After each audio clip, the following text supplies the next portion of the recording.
మీ business ఏదైనా మీ ఊర్లో promotion చేయాలంటే అది సుమన్ టీవీతోనే సాధ్యం. ఇప్పుడే సంప్రదించండి.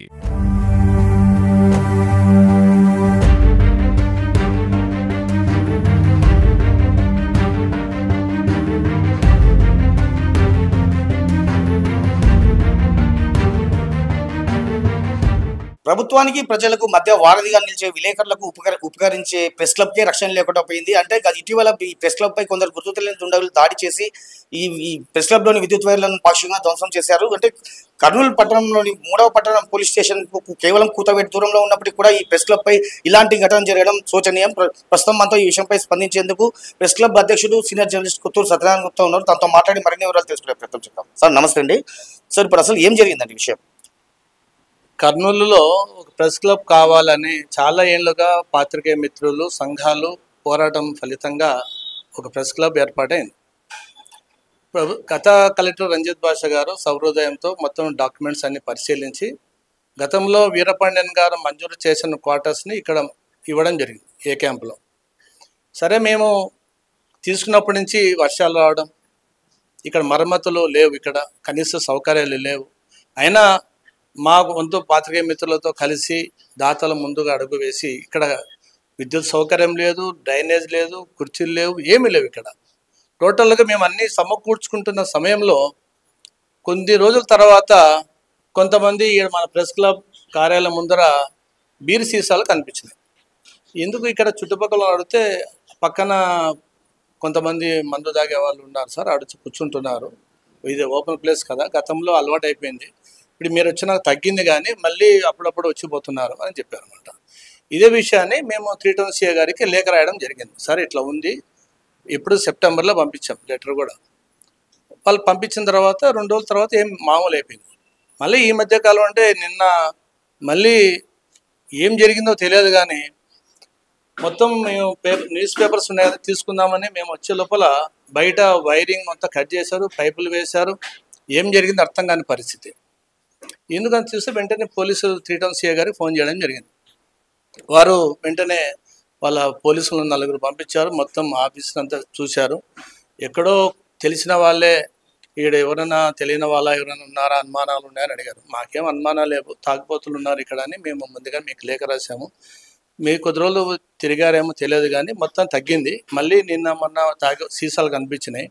తీరా చూస్తే వాళ్ళే ఉండొచ్చు అని అనుకుంటున్నాము. ఇది ఇక్కడ ఏమైందంటే బయట విద్యుత్ కనెక్షన్ను కట్ చేసి వైర్లు వేసి అక్కడే వేసిపోయారు. మళ్ళీ వెనక నుంచి వచ్చి మొత్తం ప్రతి రూమ్లో ఉన్న కనెక్షన్స్ మొత్తం కట్ చేసేసారు. కారణం ఏంటి అర్థం కాని పరిస్థితి. కాబట్టి ఈ విషయాన్ని మేము 3 టౌన్ సిఏ గారికి మళ్ళీ చెప్పడం జరిగింది. దీని మీద ప్రభుత్వం కూడా మేము ఎప్పటికప్పుడు మేము జిల్లా కలెక్టర్ గారికి, డీడీ గారికి, ప్రభుత్వానికి కూడా తెలపడం జరిగింది. అంటే ఈ దుశ్చర్యకు ఎవరు పాల్పడ్డారు అనుకుంటున్నారు మీరు? తెలియని వ్యక్తులు అంతే. ఎవరని చెప్తాం, ఇది ప్రధాన రోడ్, ఇది ఇక్కడ గతంలో కొన్ని అసాంఘిక కార్యక్రమాలు జరుగుతున్న ప్రాంతం అని చెప్తుంటారు. మీడియాలో చాలా కథనాలు వచ్చాయి. మళ్ళీ ఇప్పుడు ఆ ప్రెస్ క్లబ్ పడడం వల్ల కొద్దిగా వాళ్ళు ఇబ్బందికరంగా ఉంటుంది. ఏదో విధంగా బయటకు పంపాలనే ఉద్దేశమో నాకు తెలియదు కానీ మొత్తానికి డ్యామేజ్ చేశారు. మళ్ళీ మేము ఖర్చు పెట్టుకొని మళ్ళీ పునరుద్ధరించుకోవడం జరిగింది విద్యుత్ సరఫరా. జర్నలిస్టు సంఘాల నాయకుల మధ్య ఐక్యత లోపించిన నేపథ్యంలోనే ఇందుకు కొందరు దుండగులు ఈ విధమైన దుశ్చర్యకు పాల్పడి ఉంటారనుకోవచ్చు. జర్నలిస్టు అంత దిగజారుతారని నేను అనుకోలేదు. ఎందుకంటే ఏదన్నా ఉంటే మహాన మాట్లాడతారే తప్ప నాకు ఇట్లా చేస్తారని నేను అనుకోవట్లేదు. ఎందుకంటే జర్నలిస్ట్ అనేవాళ్ళు నా వ్యక్తిగత మీద లేదా చేసే కార్యక్రమం మీద చాలామంది బురద లేదా అలవాటు, అది సహజమే.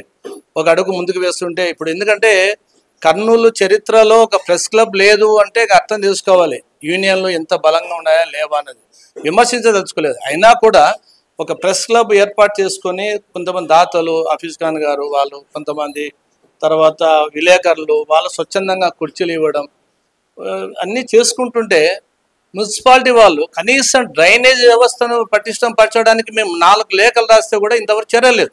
ఏదో 2-3 ట్రాక్టర్లు వేసి పోయారు. అంటే కర్నూలులో ప్రభుత్వ ఆస్తులను పరిరక్షించాల్సిన ఆర్ఎండ్బి శాఖ వాళ్ళు కానీ ఈ క్వార్టర్స్లో ఉద్యోగస్తులకు డ్రైనేజ్ వ్యవస్థను నిర్లక్ష్యాన్ని మున్సిపల్ కార్పొరేషన్ కూడా నేను చెప్తాను. అందులో ఏం సందేహం లేదు. ఎందుకంటే చాలామంది ఉద్యోగస్తులు అడిగితే ఎందుకు మీరు ఖాళీ చేసిపోయారంటే ఏం చేస్తామన్నా డ్రైనేజ్ పట్టించుకోవట్లేదు, ఈడ లేని వాసనలు రోగాలు వస్తాయని మేము బయటకు పోతున్నాము అన్నారు. కాబట్టి ఇక్కడ గతంలో వీరపాండ్యన్ గారి మాకు ఇక్కడ ప్రెస్ క్లబ్ క్వార్టర్స్ కేటాయించడం, రంజిత్ భాష గారు నిజంగా ఆయన ఏదో ఒకటి డెవలప్ చేయాలి ఇక్కడ ఈ కర్నూలులో ప్రెస్ క్లబ్ అనే ఉద్దేశంతో ఇక్కడ ఏర్పాటు చేసుకోవడం జరిగింది. ఇప్పుడు ఈ ప్రెస్ క్లబ్ ఏర్పడిన కొన్ని జర్నలిస్ట్ సంఘాలు అయితే వ్యతిరేకిస్తున్న పరిస్థితి. ఈ నేపథ్యంలో మీరే సానుభూతి కోసం ఇలాంటి దాడి అన్నది క్రియేట్ చేసి ఉంటారంటే మీరేమంటారు? నేనా, నాకేం పట్టింది? నా తలకాయ నేను నరుక్కుంటానా? నా కాళ్ళు నేను నరుక్కుంటానా? నాకు దీనివల్ల ఏమైనా వస్తుందా? జర్నలిస్టు సంఘాలు వాళ్ళ సమస్యల మీద పోరాటం చేస్తాయి, కానీ ప్రెస్ క్లబ్ అనేది జర్నలిస్టుల మీద ఏ ఒక్క దాడి జరిగినా, వాళ్ళకి ఏదైనా సమస్య ఉన్నా వాళ్ళలో జాగృతి చేయడానికి, ప్రజా సమస్యలకు వాళ్ళకు వేదిక ఈ ప్రెస్ క్లబ్. యూనియన్లకు ప్రెస్ క్లబ్ చాలా వ్యత్యాసం ఉంటుంది.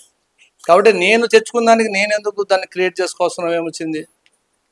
ఇప్పుడు కొంతమంది మేము ఏదో కలెక్టర్ గారికి, ముఖ్యమంత్రి గారికి, నారా లోకేష్ గారికి, పవన్ కళ్యాణ్ గారికి, ఇక్కడ కర్నూలు జిల్లాలకు దామోదర్ సంజయ్, కోట్ల విజయభాస్కర్ రెడ్డి లాంటి నాయకులు ఉన్న ఏరియాలో ఒక ప్రెస్ క్లబ్ లేదు, ప్రజా సంఘాలు రోడ్డు మీద గలవిప్పుకునే పరిస్థితి ఏర్పడుతుంది.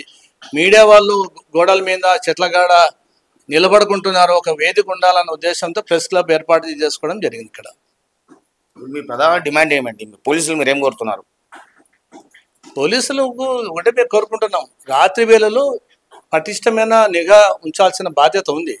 ప్రభుత్వం కూడా రిక్రూట్మెంట్ చేయాలా, ఎందుకంటే ఉన్న పన్నులు ఎమ్మెల్యేలకు గన్మెన్లకు సరిపోతున్నారు. జనాభా పెరిగిపోతుంది, సమస్యలు పెరిగిపోతున్నాయి. మరి తహసీల్దార్ నుంచి జిల్లా కలెక్టర్ దాకా వస్తున్నాయంటే మళ్ళీ అదే కలెక్టర్ మళ్ళీ తహసీల్దార్కు కేసులు పంపిస్తున్నారు. అంటే రక్షించాల్సిన వాళ్ళు ఎక్కడో స్తబ్దత ఏర్పడతా ఉంది. కాబట్టి పోలీసులకు మాత్రం రాత్రి వేళలో నిఘా ఉంచాలి, రాజకీయాలకు అతీతంగా. ఇప్పుడు ఎవరన్నా ఒక వ్యక్తి పట్టుబడితే పైనుంచి ఫోన్లు, మావాడే వదిలిపెట్టా అంటున్నారు. ఈ వ్యవస్థ మారాలి, అప్పుడే కదా రక్షణ ఉండేది.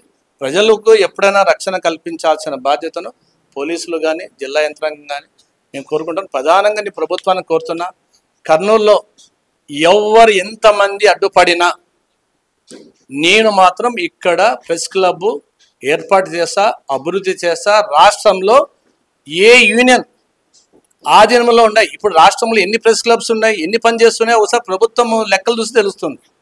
ఇటు కర్నూలులో పొద్దున కూడా బుడజ సంఘాల వాళ్ళు ఫోన్ చేశారు, సార్ ఎప్పుడు సార్ కార్యక్రమం ఏర్పాటు చేస్తున్నామని. ఇక్కడ విలేకరులకు సరైన హంగులు కల్పించినాకనే ప్రహరీ కూడా లేదు. అవన్నీ కల్పించుకుంటున్నాం, ఒకటి చిన్న చిన్నగా చేసుకుంటున్నాం. కానీ చేసుకుంటున్నప్పుడు మళ్ళీ ఎవడు వచ్చి ఇట్లా చేస్తుంటే బాధ అనిపిస్తుంది. అది ప్రభుత్వం, ఎందుకంటే 3 టౌన్కి దగ్గర, కలెక్టర్ ఆఫీస్కి దగ్గర, ఈ ప్రధాన రోడ్డు కొన్ని వేల మంది ఇట్లా రోడ్డు మీద పోతున్నప్పుడు కూడా ఇట్లా దుండగలు వచ్చి ఇలాంటి ఎవరు తాగుబోతులో ఎవరో తెలియదు కానీ ఇలా ధ్వంసం చేయడం అనేది మంచి సంస్కారం కాదు, సంస్కృతి కాదు. ప్రెస్ క్లబ్ పై ఇలాంటి దాడి ఘటన ఒక హేయమైన ఘటనగా ప్రెస్ క్లబ్ అధ్యక్షుడు కొత్తూరు సత్యనారాయణ గుప్తా చెబుతున్నారు. ఈ దుశ్చర్యకు పాల్పడిన దుండగులను వెంటనే అరెస్ట్ చేసి కఠినంగా శిక్షించాలని ఆయన డిమాండ్ చేస్తున్నారు. కెమెరా పర్సన్ వికాస్తో నందకిషోర్, సుమన్ టీవీ, కర్నూలు జిల్లా కేంద్రం నుంచి, కర్నూలు జిల్లా.